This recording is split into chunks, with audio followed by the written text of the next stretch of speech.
Students, स्वागत है आपका वाईएस स्टडी पॉइंट पर।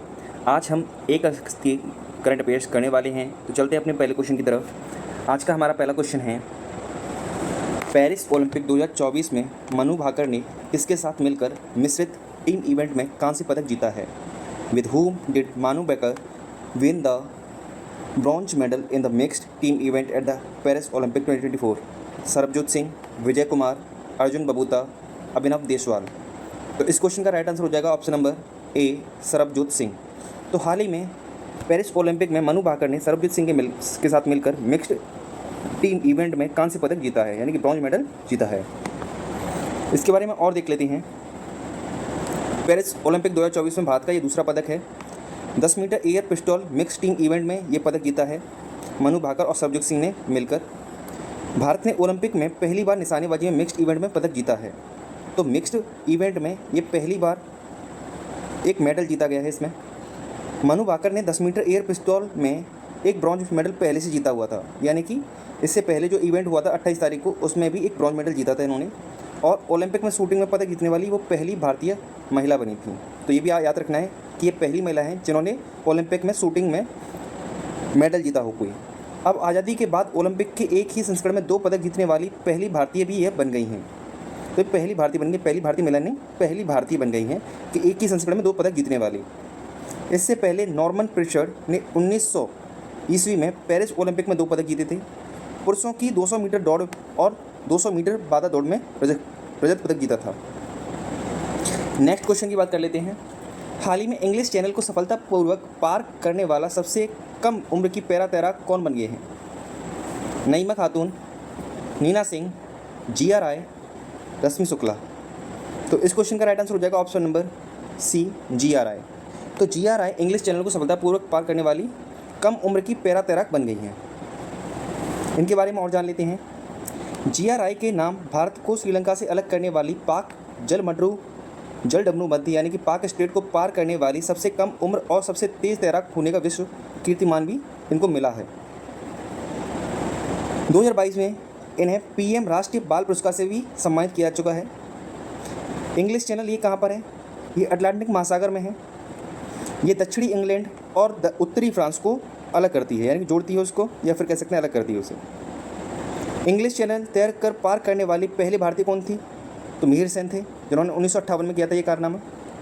पहली भारतीय महिला आरती साहा थी, यानी कि पहली भारतीय महिला की बात की जाए तो वो कौन थी? आरती साहा थी। इंग्लैंड के कैप्टन मैथ्यू वेब ने 1875 में इंग्लिश चैनल को सफलतापूर्वक तैरकर पार किया था। वह पहले व्यक्ति थे जिन्होंने ये कारनामा किया हो। अब देख लेते हैं, बात जलडमरू मध्य की हुई है, स्टेट वगैरह की हुई है। देख लेते हैं कौन से देश के बीच में है और कहाँ पर ये पड़ती हैं। टाटरी जलडमरू मध्य की बात की जाए तो ये रूस में है। ओखोत्स्क सागर और जापान सागर के बीच में। युकाटन जलडमरू मध्य मैक्सिको और क्यूबा को अलग करती है। ये मैक्सिको की खाड़ी और कैरिबियन सागर में उपस्थित है। कुक स्टेट की बात करें तो ये न्यूजीलैंड में है। तस्मान सागर और दक्षिण प्रशांत सागर में इसको देखा जाता है। उत्तरी चैनल की बात करें तो ये आयरलैंड और स्कॉटलैंड के बीच में है। ये कहाँ पर पाया जाएगा? ये आयरिश सागर और अटलांटिक महासागर में पाया जाता है। हॉर्मुज जलडमरू मध्य ये ईरान और ओमान के बीच में है। ओमान की खाड़ी और फारस की खाड़ी में उपस्थित है। बाब अल मंदेब ये जिबूती, यमन और सोमाली प्रायद्वीप के एरिया जो क्षेत्र है वहाँ पर है। और ये कहाँ पर उपस्थित है? अदन की खाड़ी और लाल सागर में उपस्थित है। 10 डिग्री चैनल की बात करें तो कार निकोबार द्वीप समूह और छोटा अंडमान के बीच में उपस्थित है। ये अंडमान सागर और बंगाल की खाड़ी में उपस्थित है। सुंडा जल संधि की बात करें तो इंडोनेशिया का जावा द्वीप अपने सुमात्रा द्वीप के साथ में इसको बनाता है। ये जावा सागर और हिंद महासागर में उपस्थित है। बेरिंग स्ट्रेट ये अमेरिका से एशिया को अलग करती है। ये आर्कटिक महासागर और पूर्वी प्रशांत महासागर में उपस्थित है। जिब्राल्टर की खाड़ी ये स्पेन और मोरक्को के बीच में है। अटलांटिक महासागर और भूमध्य सागर में उपस्थित है। ये मलाक्का स्ट्रेट ये मलेशिया और सुमात्रा को अलग करती है। पूर्व में प्रशांत महासागर और पश्चिम में हिंद महासागर में देखने को मिलती है। पाक जलडमरू मध्य की बात की जाए, यानी कि पाक स्टेट की बात की जाए तो भारत और श्रीलंका के बीच में ये। उत्तर पूर्व में बंगाल की खाड़ी और दक्षिण पश्चिम में ये पाक खाड़ी यानी कि अरब सागर को जोड़ती है। डेविस स्ट्रेट की बात की जाए तो ये ग्रीनलैंड और कनाडा के बीच में है। ये बाफिन की खाड़ी और लेब्राडोर सागर में देखने को मिलती है। नेक्स्ट क्वेश्चन, हाल ही में वेनेजुएला के राष्ट्रपति कौन बने हैं? मनोलो मार्केज, निकोलस मादुरो, राहेल रीव्स, एलिसा डी मद्राजो। तो इस क्वेश्चन का राइट आंसर हो जाएगा आपका option number B, Nicolas Maduro इस क्वेश्चन का राइट आंसर हो जाएगा। तो अब कुछ इंटरनेशनल अपॉइंटमेंट्स देख लेते हैं। ईरान के कार्यकारी राष्ट्रपति कौन बने हैं? मोहम्मद मोखबर बने हैं। आइसलैंड के राष्ट्रपति कौन बने हैं? हल्ला टॉम्स्टोटर बने हैं। मैक्सिको की पहली राष्ट्रपति कौन बनी है? क्लाउडिया शिएनबाम बनी है। लिथुआनिया के राष्ट्रपति कौन बने हैं? तो गीतानस नौसेदा बने हैं।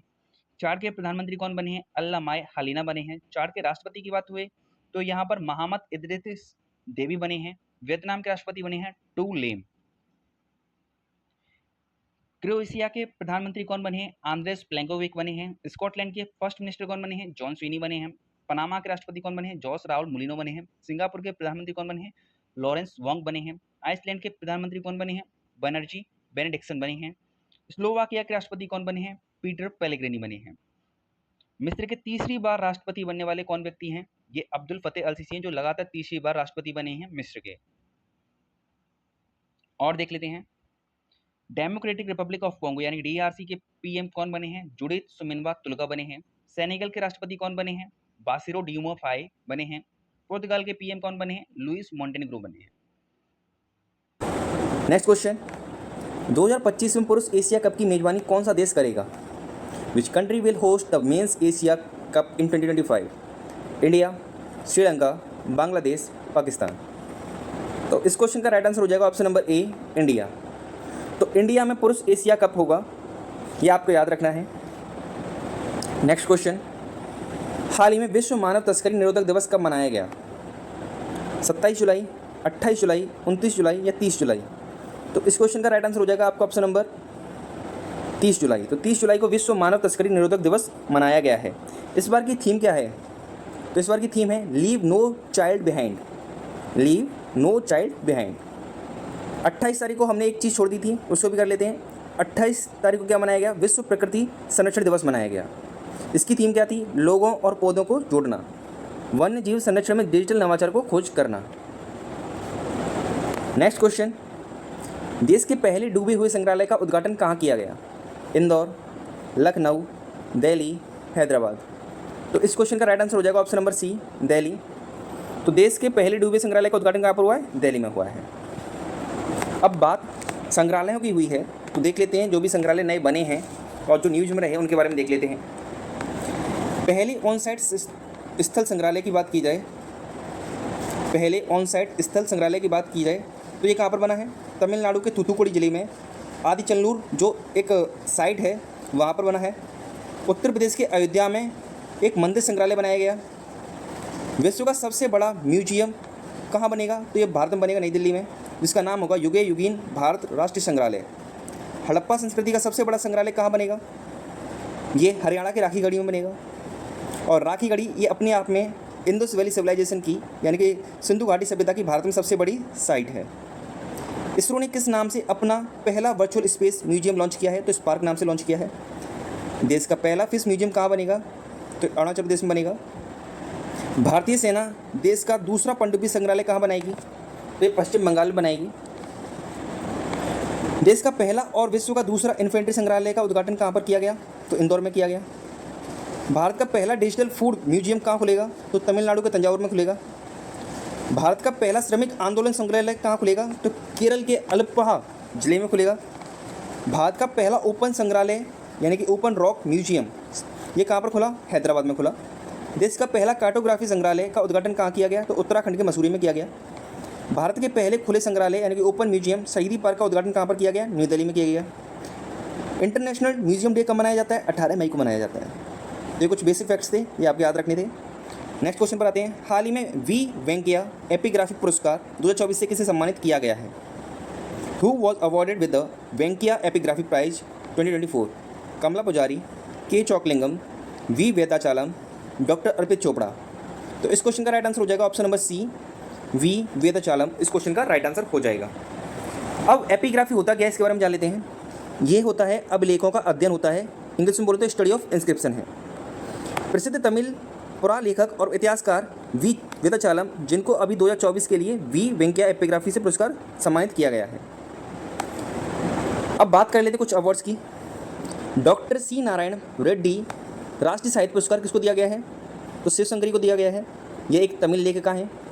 रूस का सर्वोच्च नागरिक पुरस्कार order of saint Andrew the apostle ये किसको मिला है? प्रधानमंत्री नरेंद्र मोदी को मिला है। हंस वॉन हेंटिंग पुरस्कार ये किसको मिला है? प्रोफेसर के चॉकलिंगम को मिला है। ये तमिलनाडु के हैं। गांधी मंडेला पुरस्कार 2020 किसको मिला है? रिगोबेर्टा मेंचुतम को मिला है और ये कहाँ के हैं? गुटेमाला के हैं। ओलंपिक ऑर्डर सम्मान किसको मिला है? अभिनव बिंद्रा को मिला है। नेक्स्ट क्वेश्चन, हाल ही में टाइम पत्रिका 2024 के विश्व के सबसे महान स्थानों की सूची में कितने भारतीय स्थानों को शामिल किया गया है? 2, 3, 4 या 5? तो इस क्वेश्चन का राइट आंसर हो जाएगा ऑप्शन नंबर बी 3। तो 3 ऐसी स्थानों को शामिल किया गया है टाइम पत्रिका में, यानी कि टाइम मैगजीन है उसमें। देख लेते हैं कौन कौन सी हैं। हिमाचल प्रदेश में नार बुटीक होटल को, हैदराबाद के मनम चॉकलेट फैक्ट्री को और मुंबई के म्यूजियम ऑफ सॉल्यूशंस को, इन तीनों स्थानों को शामिल किया गया है टाइम्स मैगजीन में। टाइम्स मैगजीन ने आलिया भट्ट और साक्षी मलिक को 2024 की 100 सबसे प्रभावशाली लोगों की सूची में शामिल किया है। रिलायंस और टाटा को टाइम्स पत्रिका की विश्व की सबसे प्रभावशाली कंपनियों में शामिल किया गया है। टाइम्स मैगजीन ने पर्सन ऑफ द ईयर 2023 की घोषणा किसकी लिए की है? टेलर स्विफ्ट के लिए की है। यानी कि पर्सन ऑफ द ईयर 2023 कौन रहा? टेलर स्विफ्ट रहा। टेलर स्विफ्ट रही। नेक्स्ट क्वेश्चन, हाल ही में बेल्जियम ग्रैंड प्रिक्स 2024 का खिताब किसने जीत लिया है? Oscar Piastri, Charles Leclerc, max Verstappen, Lewis Hamilton? तो इस क्वेश्चन का राइट आंसर हो जाएगा option number D, Lewis Hamilton. तो लुइस हैमिल्टन ने बेल्जियम ग्रैंड प्रिक्स जीत लिया है। अब बात ग्रैंड प्रिक्स की बात हुई है तो देख लेते हैं सारे ग्रैंड प्रिक्स के बारे में देख लेते हैं। इसने कौन सा ग्रैंड प्रिक्स जीता है ये देख लेते हैं। तो Bahrain Grand Prix, Saudi Arab Grand Prix, Japanese Grand Prix, Chinese Grand Prix, Emilia Romagna Grand Prix, Canadian Grand Prix, Spanish Grand Prix, ये सब किसने जीते हैं? मैक्स वर्स्टैपन ने जीते हैं। और ये किस गाड़ी के ड्राइवर? रेड बुल गाड़ी के ड्राइवर हैं। ऑस्ट्रियन ग्रैंड प्रिक्स किसने जीता? कार्लोस सेंज ने जीता। और ये किस गाड़ी के ड्राइवर हैं? फरारी के। मियामी ग्रैंड प्रिक्स किसने जीता? लैंडो नॉरिस ने जीता। और ये किस गाड़ी के खिलाड़ी हैं? मैकलेरन के। मोनाको ग्रैंड प्रिक्स ये चार्ल्स लेक्लर्क ने जीता। ये किसके ड्राइवर हैं? फरारी के हैं। ऑस्ट्रियन ग्रैंड प्रिक्स की बात करें तो ये जॉर्ज रसेल ने जीता। ये मर्सिडीज़ के ड्राइवर हैं। ब्रिटिश ग्रैंड प्रिक्स ये लुइस हैमिल्टन ने जीता। ये मर्सिडीज़ के भी मर्सिडीज़ के ड्राइवर हैं। हंगेरियन ग्रैंड प्रिक्स की बात की जाए तो ये ऑस्कर पियास्त्री ने जीता और ये मैकलेरन के ड्राइवर हैं। बेल्जियन ग्रैंड प्रिक्स ये हमने अभी देखा था, ये मर्सिडीज़ के ड्राइवर हैं। नेक्स्ट क्वेश्चन, हाल ही में जमशेदजी टाटा कॉरपोरेट सफलता के लिए शक्तिशाली सीख नामक पुस्तक किसने लिखी है? आर गोपाल कृष्णन, हरीश भट्ट, उपयुक्त दोनों, इनमें से कोई नहीं। तो इस क्वेश्चन का राइट आंसर हो जाएगा ऑप्शन नंबर सी, उपयुक्त दोनों। आर गोपाल कृष्णन और हरीश भट्ट दोनों ने मिलकर इस किताब को लिखा है, इस बुक को लिखा है, जमशेदजी टाटा कॉरपोरेट सफलता के लिए शक्तिशाली सीख। इसी के साथ आज की करंट अफेयर का सेशन हमारा खत्म होता है। अगर वीडियो अच्छी लगी हो तो वीडियो को लाइक ज़रूर करें और चैनल को सब्सक्राइब करें। वीडियो देखने के धन्यवाद।